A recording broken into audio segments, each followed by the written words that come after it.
আমি জানি তুই আমার এই ভিডিওটা দেখবি না আর লাইফেও কিছুই করতে পারবি না। তার কারণ তুই নিজেই। তুই যদি এই 2 মিনিটের ভিডিওটা ঠিক করে না দেখতে পারিস তাহলে তুই কি করে লাইফে সফল হতে পারবি? তুই বল। দেখো বস, লাইফে সফল হতে গেলে সর্বপ্রথম লাগে ধৈর্য। আর যে মানুষের ধৈর্য নেই সে কখনোই সফল হতে পারবে না।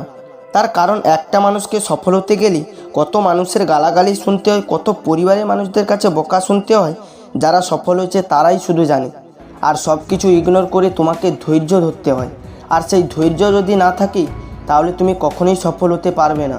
তাই বলছি বন্ধু, তুমি ভেঙে পড়ো না। তুমি যেই রকমই মেহনত করছো সেই রকমই তোমার পারপাসে মেহনত করে যাও। দেখবে সময় হলে তোমার সময় বলে দেবে যে তোমার অকাত কী আছে। বস, তোমরা সবাই এটা তো জানো যে ধৈর্য এমন একটি গাছ যার সারা গায়ে কাঁটা কিন্তু ফল অতি সুস্বাদু।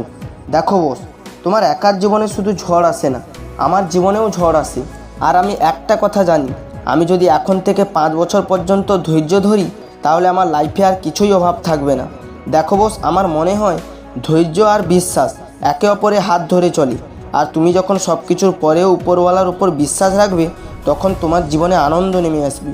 আর যখন উপরওয়ালার উপর তোমার বিশ্বাস অটুট থাকবে তুমি অনেক বেশি ধৈর্য অর্জন করতে পারবে।